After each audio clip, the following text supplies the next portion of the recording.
नमस्कार। कार्यक्रम सवाल जवाफमा तपाईंलाई स्वागत छ। म कमल राणा। तपाईंले यो कार्यक्रम image FM 97.9, image news FM 103.6 का साथै पश्चिमाञ्चलको लोकप्रिय एफएम रेडियो शालिग्राम 100.6, कुस्मा पर्वत रेडियो हाम्रो पाइला FM 91.6 Jajarkot, kiss FM 89.3 Sainamaina Rupandehi र जनमुखी एफएम 97 बजाङबाट पनि सुनिराख्नु भएको छ। कार्यक्रममा हामी पछिल्लो समसामयिक राजनीतिक तथा अन्य विषयवस्तुमा केन्द्रित रहेर एकजना व्यक्तित्वसँग कुराकानी गर्ने गरेका छौं। यसका साथै तपाईं श्रोतालाई पनि हामीले कार्यक्रममा सहभागी गराउँदै आएका छौं। तपाईंले आजका कार्यक्रमका अतिथि समक्ष आफ्नो प्रश्न राख्न सक्नुहुनेछ। 400526 मा फोन गरेर तपाईंले आफ्नो प्रश्न टिपाउन सक्नुहुनेछ र प्रश्नका लागि म तपाईंलाई आग्रह गर्दै आजको विषयवस्तुतर्फ लाग्न चाहन्छु। जस्तो हिजो मात्रै राष्ट्रिय सभा निर्वाचनका लागि देशभर 7वटै प्रदेशबाट उम्मेदवारी मनोनयन अथवा दर्ता गरिएको छ। यसमा 9 दलका 83 उम्मेदवारले उम्मेदवारी दर्ता गराएका छन् र प्रदेश नम्बर 5 को कुरा गर्न चाहन्छु। विशेष गरी 7वटा प्रदेशमध्ये प्रदेश नम्बर 5 मा अलिकति फरक चर्चा रह्यो र प्रदेश नम्बर 5 बाट चर्चित गायिका सँगसँगै सञ्चारकर्मी पनि हुनुहुन्छ उहाँ एमाले नेत्री कोमल ओलीले प्रदेश नम्बर 5 बाट राष्ट्रिय सभा निर्वाचनका लागि उम्मेदवारी दिनुभएको छ। आजको कार्यक्रममा उहाँ नै हाम्रो अतिथिको रूपमा हुनुहुन्छ। उहाँसँग कुराकानी अगाडि बढाउन चाहन्छु। सर्वप्रथम त यहाँलाई कार्यक्रममा स्वागत छ। धन्यवाद कमलजी। र हाम्रो इमेज एफएम प्रदेशभरिमै विभिन्न नेटवर्क विभिन्न एफएमबाट हाम्रो प्रसारण हुँदो रहेछ। यसकारण देशभरि र हामीलाई इन्टरनेटमा पनि भाइहरूलाई हार्दिक नमस्कार छ। अब सँगसँगै तपाईँ राष्ट्रिय सभा निर्वाचनका लागि उम्मेद्वार पनि बन्नु भएको छ र अर्को खुसीको कुरा भनेको तपाईँ निर्विरोध उम्मेद्वारको रूपमा रहनु भएको छ र राष्ट्रिय सभा को चाहिँ सदस्य हुने कुरामा निश्चित भइसकेको छ हैन, अहिले नै घोषणा नभए पनि। यसअघि प्रदेश सभा र प्रतिनिधि सभाको निर्वाचनको समयमा पनि तपाईँ उम्मेद्वारको रूपमा आकांक्षी हुनुभएको थियो। अहिले एमाले उम्मेद्वारै बनाइसके पछाडि लगभग तपाईँ निर्विरोध उम्मेद्वार भएको हुनाले अब राष्ट्रिय सभामा निर्वाचित हुने निश्चित जस्तै भएको अवस्थामा कस्तो महसुस गरिराख्नु भएको छ अहिले चाहिँ? खुसी हुनु त स्वाभाविकै हो र पार्टीप्रति आभारी छु र पार्टीले योग्य सम्झेको छ र चुनौती पनि मेरो सामु त्यति आएको छ। मैले धेरै परीक्षाहरू पास गर्नुपर्ने हुन्छ। यसअघि जुन किसिमले तपाईँले आकांक्षा राख्दै पनि टिकट पाउनु भएको थिएन, अलिकति चित्त दुखेको थियो या मन दुखेको थियो, त्यो तपाईँको कुरा रह्यो। तर अहिले एकैचोटि पार्टीले राष्ट्रिय सभाको उम्मेद्वार बनाउँदाखेरि तपाईँका चाहिँ धेरै कुराहरू आइरहेका छन् पार्टीभित्रैबाट पनि। हजुर, पार्टीभित्रबाट आइरहेको त मलाई लाग्दैन, किनभने पार्टीमा चाहिँ के हुन्छ भने हाम्रो यो नेकपा एमालेको कुरा गर्दैछु मेरो पार्टीको, यसमा चाहिँ जिल्लाले सिफारिस गर्नुपर्ने हुन्छ हरेक कुरामा। अनि अब केही अववादहरूलाई मेरो चाहिँ प्रतिनिधि सभामा पनि अहिले पनि त्यो जिल्लाले 3 नाम पठाउनु पर्नेमा मेरो नाम थियो, 1 नम्बरमै थियो र अहिले राष्ट्रिय सभामा पनि मेरो नाम थियो र यो नाम जिल्लाले चाहिँ जसको 5 नम्बर प्रदेश जिल्ला इन्चार्ज केन्द्रीय सदस्य जिल्ला अध्यक्षहरू बसेर निर्णय गरेर फेरि प्रदेशले चाहिँ स्थायी समितिमा सिफारिस गर्नुपर्छ। त्यसमा चाहिँ महिला क्लस्टरमा म नम्बर 1 मै नाम सिफारिस भएको थियो। स्थायी समितिबाट त्यो जति पनि नाम सिफारिस भएको थियो त्योबाट हामी 2 जना हाम्रो पार्टीले मेरो नाम पनि पर्यो भयो। त्यसैले गर्दाखेरि चाहिँ यो कसैले सपोर्ट दिएर कमजोरी निर्णय गरिहालेको विषय होइन। मलाई लाग्दैन पार्टी पक्षले चाहिँ मेरो विरोध गरेको छ अथवा मेरो मन पराएको छैन पनि जस्तो मलाई लाग्दैन। किनभने मेरो प्रदेशको इन्चार्ज हुनुहुन्छ नेता विष्णु पौडेलज्यूले चाहिँ बादमै उम्मेदवारी लिइसकेपछिको कार्यक्रममा उहाँले भन्नुभएको थियो, जसले जे देख्छ त्यसले त्यसै खालको टिप्पणीबाट टिप्पणीले फरक पार्ने कुरा होइन। हामीले कोमल ओली जस्तो उम्मेदवार पाउँदाखेरि चाहिँ हामीलाई गर्व लागेछ भन्नुभएको थियो। त्यति भए मलाई पुग्छ। तर अब तपाईँ पार्टीमा प्रवेश गर्नुभएको पनि धेरै भएको छैन होइन? अब यो प्रदेश र प्रतिनिधि सभाको निर्वाचन अघि मात्रै तपाईँ यता आउनुभयो एमालेपट्टि। त्योभन्दा अगाडि तपाईँ राप्रपाको एउटा राम्रो नेताको रूपमा, नेत्रीको रूपमा चाहिँ अगाडि बढिराख्नु भएको थियो। त्यसो हुँदाखेरि कहीँ कतै भर्खरै पार्टीमा प्रवेश गरेको मान्छेलाई यो किसिमको चाहिँ टिकट दिएर उम्मेदवार बनाउँदाखेरि अरू जो लामो समयदेखि योगदान गरिरहेका थिए ती क्षेत्रका अथवा नेता कार्यकर्ताहरूको मन दुखेको छ कि? त्यो यदि मन दुखेको छ भने म क्षमा प्रार्थी छु। मेरो कारणले मैले कसैको, म आफ्नो प्रदेशबाटै हो पहिलो कुरा चाहिँ, अर्को कुरा चाहिँ दानबाट हो। कारणले देशभरिको त विभिन्न आफ्ना आफ्ना क्षेत्रहरूबाट उहाँहरू आउन सक्नुहुन्छ। लामो समयसम्म काम गर्नुभएका व्यक्तित्वहरूको म कहिल्यै विरोध गर्दिन। उहाँहरूप्रति मेरो उच्च सम्मान छ। उहाँहरूको हुनुपर्छ भन्ने नै मान्यता राख्छु। म पनि कुनै पार्टीमा त्यति लामो समयसम्म काम गर्न पाएको भए मेरो पनि त्यस्तै चित्त दुख्यो कि। तर पनि यसको मेरिट के हो त? पार्टीमा प्रवेश गरेकै, लामो समयसम्म सदस्यता लिएकै कारणले पाउनुपर्ने हो कि, अथवा चाहिँ त्यो व्यक्तिको क्षमता, व्यक्तिले मुलुकलाई दिएको योगदानको कदर हुन्छ कि हुँदैन? पनि करिब 3 दशक भइसक्यो। देश विदेशमा मैले मेरो देशलाई चिनाएकी छु, लोक सङ्गीतको प्रतिनिधित्व गरेका छु। अनि म चाहिँ नि एउटा पहिला अन्तर्राष्ट्रिय स्तरको खेलाडी पनि हो। मुलुकमा चाहिँ आज कोमलवरी भनेर उभिएपछि कहीँ कसैले चिन्न पर्दैन मेरो नाम फलाना हो भनेर, त्यसै त चिन्नु भएको छैन होला। त्यसैले यो योगदान पनि राष्ट्रले कदर गर्नुपर्छ र यो अहिले कदर भएको छ। पार्टीले चिनेको छ, कला, सङ्गीत, साहित्य र सञ्चार क्षेत्रलाई पनि प्रतिनिधित्व दिएको छ भन्ने मलाई लाग्छ। किनभने यो राष्ट्रिय सभा भनेको चाहिँ सबै क्षेत्रमा, विभिन्न क्षेत्रमा लामो योगदान दिएका व्यक्तिहरूलाई पनि सोझै ल्याएर राख्न पनि सकिन्छ। यो नेपालमा मात्र प्र्याक्टिस नभएको, अब प्र्याक्टिस होला। किनभने हामी भर्खर नयाँ संरचनामा, नयाँ युगमा प्रवेश गराउँदैछौँ। अर्को कुरा चाहिँ भारतकै कुरा गर्ने हो भने, बेलायतकै कुरा गर्ने हो भने एल्टन कम्पनीले त्यहाँको गायक, उनलाई राष्ट्रिय सभाको अपर हाउसको उनलाई मेम्बर बनाएको छ। भारतमा पनि त्यही राष्ट्रिय सभाको हुनुहुन्छ, सरकारले उनलाई मनोनित गराएर जया प्रदा हुनुहुन्छ, जया बच्चन हुनुहुन्छ, रेखा हुनुहुन्छ होइन। अनि अब राजनीतिको कुरा गर्ने भने केही थाहा छैन भन्नु, सचिन तेन्दुलकर हुनुहुन्छ। सचिन तेन्दुलकरलाई चाहिँ नि राजनीतिको विषयमा के थाहा? तर एउटा क्रिकेटर भए पनि उहाँले राष्ट्रिय सभामा सदस्य बनाइएको छ। हाम्रो पनि विभिन्न क्षेत्रको व्यक्तिहरूलाई त्यसरी ल्याउनु पर्छ कि यो प्र्याक्टिस पनि भोलि पर्सि मैले चाहिँ गर्नलाई मेरो भूमिका निर्वाह गर्नेछु। अब यो तपाईँले भोलिको दिनमा मैले गर्ने कुरा यो रहन्छ भन्ने कुरा रह्यो, सँगसँगै अब आफ्नो योगदानका कुरा पनि रह्यो। तर यस अगाडिको कुरा गर्ने हो भने तपाईँ त लोकतान्त्रिक विचारधाराको राप्रपासँग नजिक भएर राप्रपा नेत्रीको रूपमा चाहिँ अगाडि बढ्नु भएको थियो। फेरि एकाएक कम्युनिस्ट विचारधारामा तपाईँ कसरी परिवर्तन हुनुभयो? हेर्नुहोस्, मान्छेले चाहिँ नेपालमा पनि नेपाल कम्युनिस्ट पार्टी एकीकृत हाम्रो पार्टी एकीकृत एमाले पार्टीले बहुदलीय जनवादलाई स्वीकार गरिसकेको अवस्था हो। मानव अधिकारलाई स्वीकार गरिसकेको अवस्था हो। संविधानलाई स्वीकार गरिसकेको अवस्था हो। प्रेस स्वतन्त्रतालाई स्वीकार गरिसकेको अवस्था हो। भनेको मतलब अहिले हामी जुन मुलुकमा, जुन संविधानमा टेकेर उभिएका छौँ, यो लोकतान्त्रिक विचारधारा र जनपक्षीय छ। विभिन्न समयमा पार्टी पनि नेकपा एमालेसँग नजिक रहेर सरकारमा सामेल भएर काम पनि गरेको हो। राष्ट्रवादी सोच भएको पार्टी हो। राप्रपामा थिए। राप्रपा पनि राम्रो पार्टी हो। मेरा लागि पनि मैले उपयुक्त सम्झेर आफ्नो जागिर छोडेर राजनीतिमा प्रवेश गरेँ। फागुन 6 गते हो।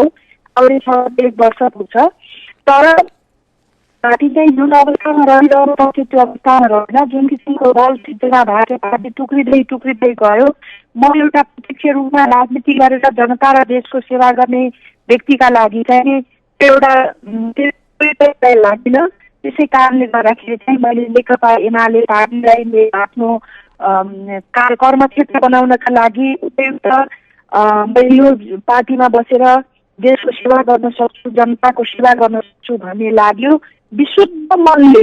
यसमा मलाई तपाईँले मेरो अहिले अदरबाट सल्लाह लिनु अब उमेरको कारणले, तर यसै पनि अघि पछि पनि लिनुहुन्छ नि कमरले मेरो अन्तर्वार्ता एउटा गीत रेकर्ड भयो।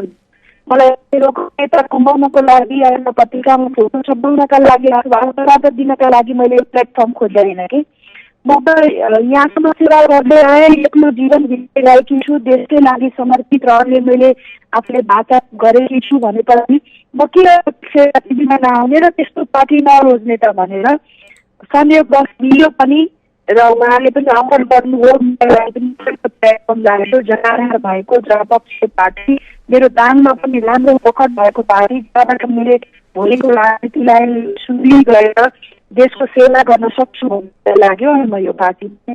अब अहिले त एमालेमा प्रवेश गर्नुभएको छ, सँगसँगै राष्ट्रिय सभाको महिला सिटमा उम्मेद्वार पनि बन्नु भएको छ होइन? हजुर। निकै चर्चाको शिखरमा हुनुहुन्छ यतिखेर र योभन्दा अगाडि तपाईँको कलाकारिताको कुरा गर्दा पनि त्यस क्षेत्रमा पनि तपाईँ चर्चामै हुनुहुन्थ्यो, संसार क्षेत्रमा पनि चर्चामै हुनुहुन्थ्यो। तर राष्ट्रिय सभाको उम्मेद्वार बनेसँगै तपाईँको एकाएक कार्टुनहरू बन्न थालेका छन्, व्यङ्ग्यात्मक पनि होलान्, कति सन्देशमूलक पनि बने होलान्, सँगसँगै धेरै कुराहरू चर्चामा आइरहेको छ। यसलाई चाहिँ कसरी लिनुभएको छ? उहाँले अब चिन्ता व्यक्त गर्नु भएको छ, सकारात्मक होस् या आलोचनात्मक होस्। म नकारात्मक भन्ने शब्दै प्रयोग गर्न चाहन्न, किनभने चाहिँ जसको मनमा हृदयमा जुन किसिमको भाव हुन्छ त्यसले त्यस्तै अभिव्यक्त गर्छ भन्ने मान्यता राख्छु। त्यस कारणले मैले जति पनि गीत गाएकी छु कुनै अश्लील गीतहरू होइनन्। मैले एउटा नारी सशक्त हुनुपर्छ, नारीले आफ्नो जीवनशैली आफै रोज्न पाउनुपर्छ, नारी सक्षम हुनुपर्छ भन्ने खालका गीतहरूमा नै बढी मैले आफ्नो केन्द्रित गर्छु। किनभने चाहिँ गीत सङ्गीत भनेको फेरि भिन्न खालको पाटो हो, राजनीति जस्तो होइन। गीत सङ्गीत भनेको चाहिँ मनोरञ्जन प्रदान गर्ने खालको पनि हुनुपर्छ, किन सबैलाई समेट्ने खालको हुनुपर्छ भन्ने मान्यता राख्छु। त्यसै कारणले गर्दाखेरि उहाँले त्यस्ता कमेन्टहरू जुन गर्नुभएको छ यसले चाहिँ मलाई अलिकति खबरदारी पनि गरेको छ र जस्ता किसिमका शब्द कमेन्टहरू लेख्नु भएको छ उहाँलाई धेरै धेरै धन्यवाद छ। र पनि भन्न चाहन्छु अरूका अगाडि उहाँले अब यस्तो खबरदारी सबैलाई गर्न जरुरी छ। कस्ता कस्ता मान्छेहरूले टिकट पाएका छन्, कस्ता कस्ता मान्छेहरूले चुनाव जितेका छन् भन्ने कुरा हेर्न जरुरी पनि छ। भविष्य आउँछ पनि, भोलि पनि उहाँको खबरदारी निरन्तर रूपमा भइरहोस्। एउटा कल्चर पनि हो, यस्तै खालको कल्चर पनि डेभलप गरौँ र आउँदा दिनहरूमा चाहिँ यो छ। अब यसमा के पनि देखियो भने नि दिज्यू, जस्तो तपाईँ राप्रपामा केही समय बस्नुभयो, त्यहाँ तपाईँलाई के कति स्थान प्राप्त भयो या भएन, अथवा तपाईँको पनि केही आकाङ्क्षाहरू पुरा भएनन्, त्यो छुट्टै कुरा रह्यो। तर तपाईँ एमालेमा आउनुभयो, एमालेमा आउने बित्तिकै तपाईँले जुन किसिमको स्थान पाउनु भएको छ, भोलिको दिनमा फेरि असन्तुष्टि रह्यो भने एमाले पनि छाडेर तपाईँ अर्को विचारधाराको पार्टीमा प्रवेश गर्ने हो कि भन्ने चिन्ता? यो चाहिँ राष्ट्रिय सभामा चाहिँ सरकारले पार्टीका कार्यकाललाई मात्रै मनोनयन गर्नुपर्छ, निर्वाचित अथवा उम्मेद्वार बन्नुपर्छ भन्ने होइन, त्यो हुनु हुँदैन पार्टीले। अनि विभिन्न क्षेत्रलाई पनि समेट्ने गर्नुहोस्, त्यसले चाहिँ राम्रो हुन्छ। देश भनेको चाहिँ कुनै राजनीति गर्ने मान्छेहरूको मात्र होइन, कला सङ्गीत साहित्य खेलकुद बिना चाहिँ खेलकुदले अन्तर्राष्ट्रिय फोरम नेपालको झन्डा फहराउँछ, कुनै भाषा चाहिँदैन। अनि खेलकुदमा मात्र हामीले चाहिँ अन्तर्राष्ट्रिय स्तरमा ओलम्पिकमा हामीले भोलिको खेल संसारमा हामीले झन्डा फहराउन हाम्रो राष्ट्रिय दिँदैन। पनि पत्रकारहरूलाई पनि हाम्रो साहित्यकारहरूलाई पनि उहाँले योजना गरे अनुसार कलाकारहरूले पनि फिल्म कर्मीहरूलाई पनि राष्ट्रिय सभामा ल्याउन पर्छ। त्यस कारणले गर्दा यो कसैको चाहिँ व्यक्तिगत सेवा सम्पत्ति होइन, यो कुनै पार्टीहरूको मात्रै पनि होइन। त्यस कारणले म आएको चाहिँ नि यसमा राष्ट्रिय सभामा मलाई पार्टीले एमाले छान्यो, त्यो क्लस्टर पनि हो। त्यो गीत सङ्गीतमा लामो समयसम्म काम गरेको क्लस्टरले पनि काम गरे हो, पार्टीको नेता कार्यकर्ता भनेर मात्र होइन।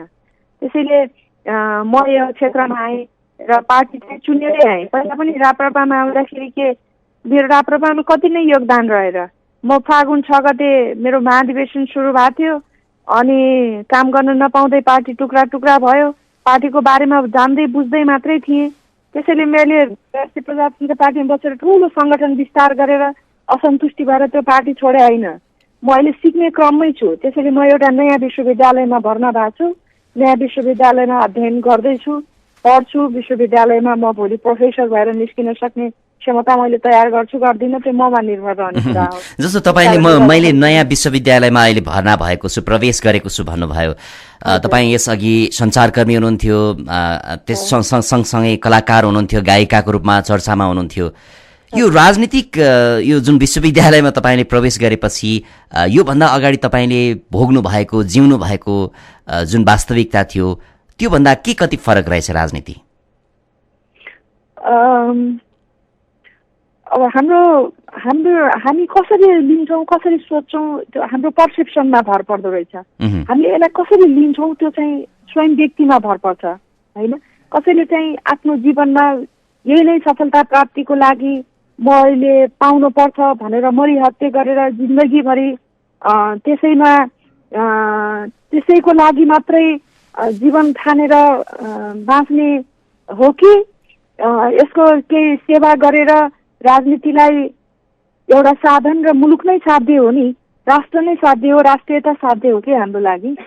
त्यसै कारणले पार्टीमा उभिएर पार्टीको निर्देशन सच्चा एउटा सत् विचार लिएर उभिएर काम गर्ने भन्ने कुराले फरक पार्छ जस्तो लाग्छ कि कमल। म अलि भावनात्मक पनि छु के, भावनात्मक पनि छु, कलाकार हुँ, त्यसैले मेरो विचारमा अरूको भन्दा भावना फरक छ होला। म कसैले पनि मलाई नराम्रो भने तापनि अब कस्तो कस्तो राम्रै बुद्धिजीवीहरू अब जसले चाहिँ फेसबुकमा कस्तो कस्तो कमेन्टहरू लेख्नु भएको छ कि जसले चाहिँ सायद उहाँहरूले यो कलाकारहरूलाई धेरै अब मूल्याङ्कन गर्नु भएको छ कि उहाँहरूलाई चाहिँ के लाग्छ भने राजनीति गर्ने मान्छेहरूको मात्रै अधिकार हो जस्तो कुरा लेख्नुहुन्छ कि। त्यही कारणले यो ठुलो कुरै होइन, हामीले हाम्रो कसरी यसलाई लिन्छौँ भन्ने कुरा हो। त्यसैले मैले त वास्तविकतामै बाँचिरहेको छु, अरूलाई पनि भन्छु यहाँ हिजो चाहिँ अब तपाईँ त राष्ट्रिय सभा हुनुभयो, अब के गर्नुहुन्छ होला। राष्ट्रिय सभाको पनि आफ्नै एउटा प्रावधान छ नि, मैले यो गर्छु भनेर चाहिँ भोलि नै मैले परिवर्तन गर्न सक्ने होइन, तर मेरो अहम भूमिका हुनसक्छ नि छोरीलाई सुदृढ गर्नलाई, छोरीलाई सशक्त बनाउनको लागि, नारी सशक्तिकरणको लागि, बालबालिकाको अधिकारको लागि। मैले अब राष्ट्रिय सभाको सदस्य भएपछि मलाई कहीँ बोलाउनुहुन्छ होला, मैले त्यहाँ गएर उहाँहरूलाई मोटिभेसनल कुराहरू गर्न सक्छु होला, परिवर्तनको लागि कुरा गर्न सक्छु होला। राष्ट्रिय सभामा उभिँदाखेरि भोलि राष्ट्रियताको सवालमा चाहिँ नि मैले यो हुनु हुँदैन, यो हुनुपर्छ भन्नुला, देशको स्वाभिमानको सार्वभौमिकताको कुरा आयो भने मैले त्यहाँ आवाज उठाउने कुरा भिन्दै हुन्छन् होइन। त्यस कारणले राष्ट्रिय सभामा चाहिँ जे विषयवस्तुमा पनि हामी कुरा उठाउन सक्दैनौँ। हामी एउटा सचेतकको भूमिका पनि त्यहाँ छुट्टै किसिमको, यसको गरिमै फरक छ नि राष्ट्रिय सभाको, कारणले गर्दाखेरि यसको क्लस्टरै फरक छ। त्यसैले यो विधा र म चाहिँ सधैँ वास्तविक जीवनमै जिउने मान्छे हुँ।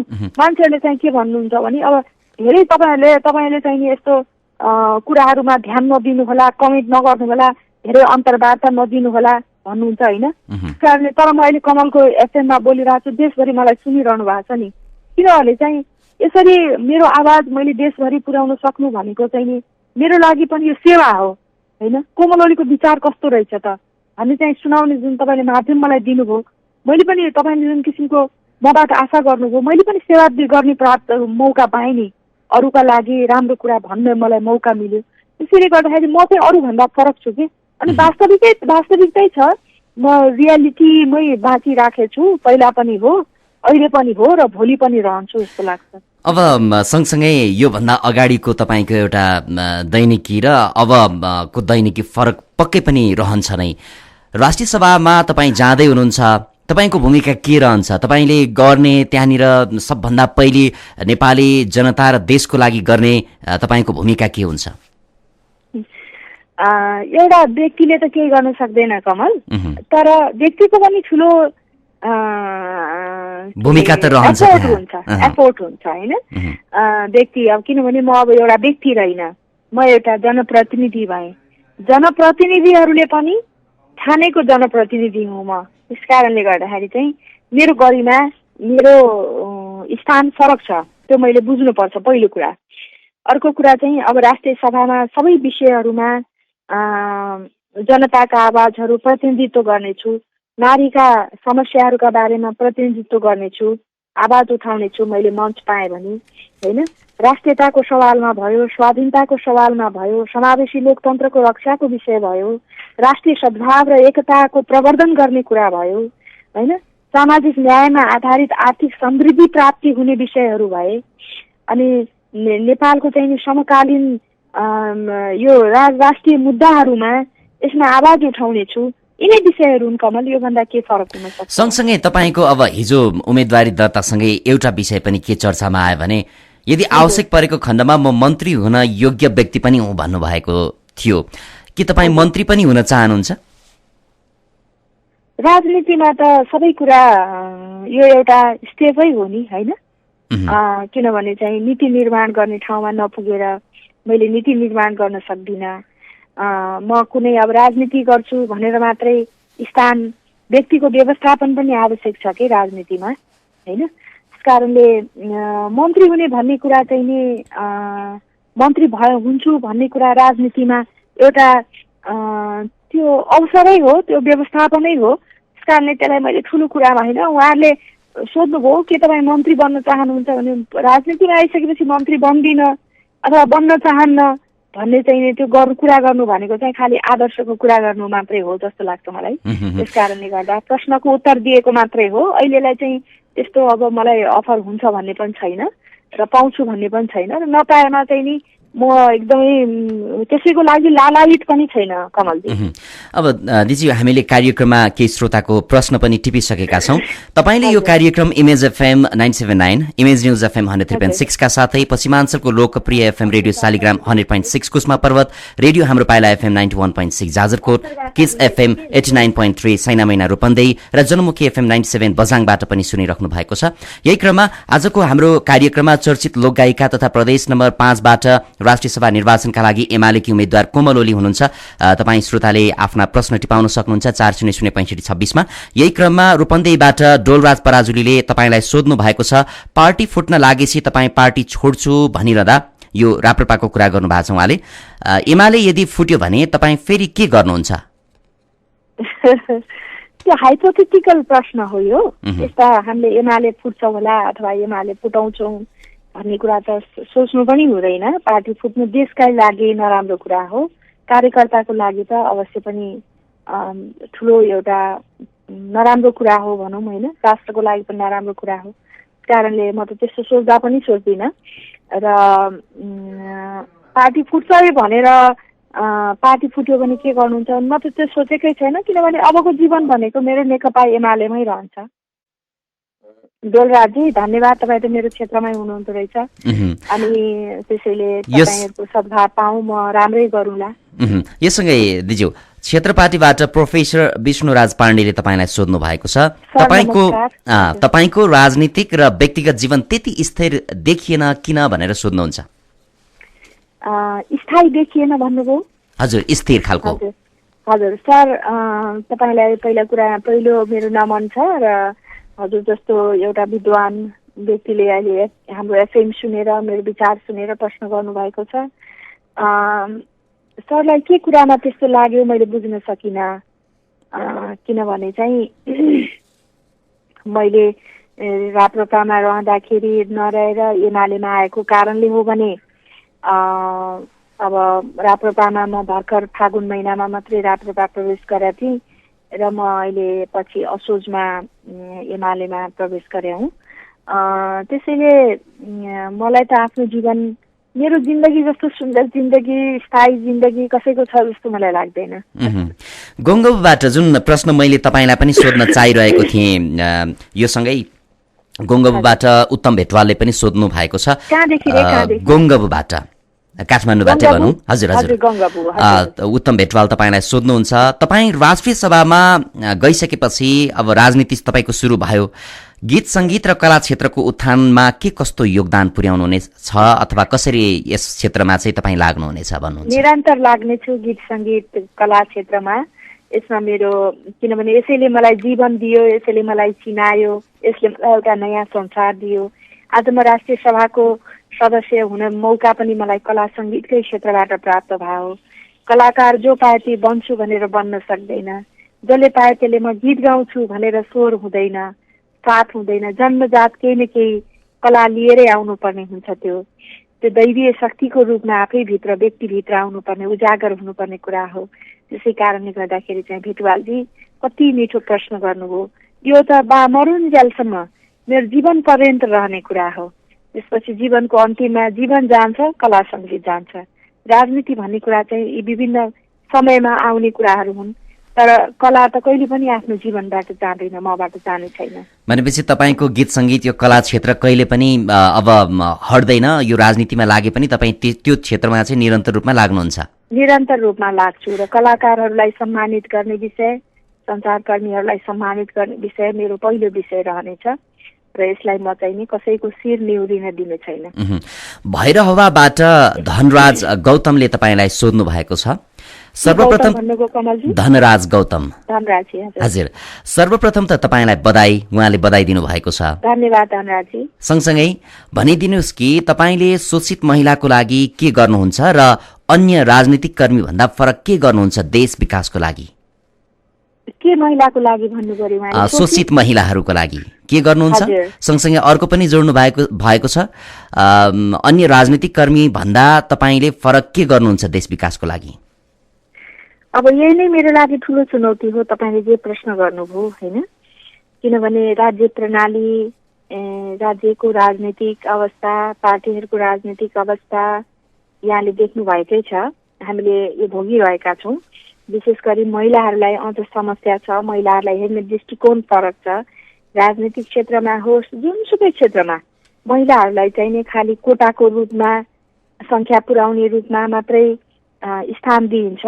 त्यसकारणले हरेक क्षेत्रमा घरमा छोरीलाई हेर्ने दृष्टिकोण होस्, हामीले छोरालाई चाहिँ नि बाबु त्यो कपभित्र लग भन्दैनौँ, छोरी त्यो कपभित्र लग भन्छौँ, दादाले त्यो गर्दैछ तिमी यस्तो बढाएर कुचो लगाऊ भन्छौँ। अनि हाम्रो घरदेखि नै हाम्रो छोरीहरूलाई हेर्ने दृष्टिकोण फरक छ। तर पहिलेको भन्दा सुधारोन्मुख नै छ, नराम्रो छ भन्ने होइन। अहिले छोरीलाई पनि, छोरी भयो भने मलाई पुग्छ भन्ने बाबुआमाहरू पनि हामीले देखिरहेका छौँ। त्यसै कारणले गर्दाखेरि चाहिँ आउँदा दिनहरूमा छोरीको सशक्तिकरणका लागि, नारीको सशक्तिकरणका लागि शिक्षा नै सबैभन्दा ठुलो कुरा हो। मैले यसैमा जोड दिउँला भन्ने सोचिराखेको छु। देश विकासको लागि पनि भन्दा फरक त म फरकै छु। कलाकारिता क्षेत्रबाट आएकी छु, लामो समयसम्म चाहिँ नि सञ्चारमा काम गरेको अनुभव छ, त्यसले गर्दा अरूभन्दा म फरकै छु।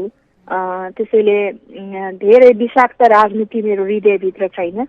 मेरो हृदयमा चाहिँ सफा राजनीति बीजारोपण भएको छ। त्यसैले चिन्ता नगर्नुहोस्, तपाईहरुलाई म कहिले निरुत्साहित पार्ने छैन। तर तपाईले एउटा स्वच्छ र निष्पक्ष राजनीतिको कुरा गरिरहँदाखेरि आफू पनि त्यही पृष्ठभूमिबाट आएको, मेरो आचरण पनि त्यही छ भनिरहँदाखेरि नेपालका साना ठुला जुनसुकै दल भए पनि पार्टीभित्र निकै चलखेल अथवा अन्तर्घात हुने कुराहरू अथवा त्यहाँभित्र पनि खुट्टा तान्ने हैन, एकले अर्कोलाई पछार्ने खेलहरू हुन्छ। यी कुराहरूलाई अब एमालेमा हुनुहुन्छ, एमाले पनि त्यो कुराबाट अछुतो छैन हैन, तपाईको भूमिका चाहिँ के हुन्छ? एकदम सुधार गर्ने, जोड्ने, तोड्ने हैन फोड्ने। कसैले पनि खुट्टा तान्दाखेरि चाहिँ तानेको थाहा पाएपछि नै त्यसलाई रोक्ने प्रयत्न गर्ने। आफैबाट सुरुवात गरौँ न। मैले अरूका धेरै कुरा नकाटौँ, अरूका नेगेटिभ कुराहरू गएर अरू नेताहरूकोमा नलगाउँ, कसैकोमा चाहिँ नि म गएर अरूका कमेन्ट गर्न मात्रै नजाउँ, फलानु त नराम्रो कुरा मात्रै सुरुवातबाट नगरौँ। मेरो विचारै त्यस्तो छ कि सायद अहिलेसम्म जति नेताहरूकोमा म पुगेकी छु, जतिसँग मेरो इन्टरेक्सन भएको छ, कार्यक्रमहरूमा भेटघाट भएको छ, मैले अहिलेसम्म कुनै अरू नेताको बारेमा जसले जस्तो कमेन्ट गरेको अथवा मेरो टिकटको पहिला प्रतिनिधि सभा टिकट हुने बेला पनि मैले विभिन्न कुराहरू सुने। फलानाले यस्तो भन्नुभयो, फलानाले यस्तो भन्नुभयो तिम्रो बारेमा भनेको पनि मैले नेताहरूबाटै सुने, तर मैले कमेन्ट गरिनँ। किन गरिनँ भने चाहिँ ए हो त्यसो भए राम्रो हो भने अहिले पाएँ नि त मैले राष्ट्रिय सभामा। त्यसै सकारात्मक सोच राख्नुपर्छ, धेरै ठुलो कुरा पनि होइन। हामीले आफैबाट सुरुवात गर्ने हो, त्यो ममा छ। मैले चाहिँ यसलाई सुधार गर्दै लानेछु। मैले सकेको, अब ठुलो पार्टी हो, व्यक्तिलाई अब हामीले चाहिँ हो म आएर पुरा स्वच्छ पार्छु भन्न खोजे होइन कि म आफू स्वच्छ भएँ भने चाहिँ नि म आफूले चाहिँ त्यस्तो व्यवहार गरिनँ भने डेफिनेटली त्यसको परिणाम राम्रो मैले नै पाउला। मैले गर्दै गएँ भने त्यसको परिणाम मैले नै नराम्रो पाउने हो होइन। त्यसै कारणले म सचेत छु। त्यसैले मलाई यो धेरै म अरूका यो गुट त्यो गुट भनेर भन्ने पक्षमा छैन। अन्त्यमा दिदी एकजना श्रोताको प्रश्न राख्न चाहन्छु। काठमाडौँ माछापोखरीबाट केदारनाथ नेपालले तपाईँलाई सोध्नुहुन्छ, तपाईँ धेरै समय कला र सञ्चार क्षेत्रमा लाग्नुभयो, अबको बाटो भनेको विकासको हो, विकासमा तपाईँको भिजन के छ? नेपाललाई समृद्ध बनाउने हो, स्वरोजगारमूलक बनाउने हो, स्वाभिमानी बनाउने हो र स्व उत्पादनमा स्वनिर्भर रहने खालको नेपाल निर्माण गर्नु छ। यसमा युवा जनशक्तिकै आवश्यकता छ। हामी अब छोरा परदेशी नै होइन, छोरी परदेशी नै होइन, छोराछोरीले नै अबको मुलुक निर्माण गर्नका लागि नयाँ योजनाहरू ल्याउँदैछौँ। मेरो पार्टीको घोषणा पत्रमा पनि उल्लेख गरेका छ। यसकारण हामीले एउटा सामाजिक न्यायमा आधारित रहेर आर्थिक समृद्धिको लक्ष्य लिएर आउँछौँ। हेर्नुहोस् 5 वर्ष हामीलाई काम गर्ने मौका दिनुहोस् होइन। हामीले त्यसपछि काम गर्न सकेनौँ, भिजन दिन सकेनौँ, तपाईँहरूलाई निरुत्साहित पार्यो भने फेरि तपाईँहरूको दैलोमा कसरी भोट माग्न आउला र? त्यसै कारणले गर्दा आत्तिहाल्नु पर्ने छैन। मेरो पार्टीले पनि एउटा कुनै आकाशको फल जस्तो नीतिहरू लिएर योजनाहरू लिएर आएको छैन। हामी चाहिँ तपाईँहरूलाई यो मुलुकलाई समृद्ध बनाउने तर्फ नै हामीले सोचेका छौँ। त्यसैले आर्थिक समृद्धि नै हो अबको हाम्रो पार्टीको मुख्य एजेन्डा भनेको सामाजिक न्यायमा आधारित आर्थिक समृद्धि होइन। त्यो समृद्धि प्राप्तिको लागि चाहिँ हामीले काम गर्नेछौँ। म पनि त्यसमा सहभागी हुनेछु। हुन्छ दिदी, यहाँले कार्यक्रममा समय दिनुभयो, यो सँगै आफ्नो महत्त्वपूर्ण विचार पनि राखिदिनु भयो। यहाँलाई धेरै धेरै धन्यवाद। कमलजी धन्यवाद। आदरणीय श्रोता, उहाँ हुनुहुन्थ्यो चर्चित लोकगायिका तथा प्रदेश नम्बर 5बाट राष्ट्रिय सभा निर्वाचनका लागि एमालेकी उम्मेद्वार कोमल ओली। सँगसँगै उहाँ पूर्व सञ्चारकर्मी पनि हुनुहुन्थ्यो। उहाँले हिजो मात्रै राष्ट्रिय सभा निर्वाचनमा चाहिँ प्रदेश नम्बर 5बाट उम्मेदवारी दर्ता गर्नुभएको छ। सँगसँगै प्रदेश नम्बर 5मा उहाँ निर्विरोध उम्मेदवारको रूपमा पनि रहनु भएको हुनाले राष्ट्रिय सभा सदस्यमा उहाँ निर्वाचित हुने निश्चित नै छ। उहाँसँगको यो कुराकानीसँगै कार्यक्रमको निर्धारित समय सकिसकेको छ। कार्यक्रम सुन्नुहुने तथा कार्यक्रममा प्रश्न राख्नुहुने तपाईँ सम्पूर्ण श्रोतालाई धेरै धेरै धन्यवाद। यसका साथै प्राविधिक मित्रद्वय बुकेश र अनिससँगै प्रश्न टिप्न सहयोग गर्नुहुने मित्र मनिषलाई पनि धन्यवाद दिँदै कार्यक्रम प्रस्तुता म कमल राणा आजको यो कार्यक्रमबाट बिदा चाहन्छु। तपाईँको दिन शुभ रहोस्। नमस्कार।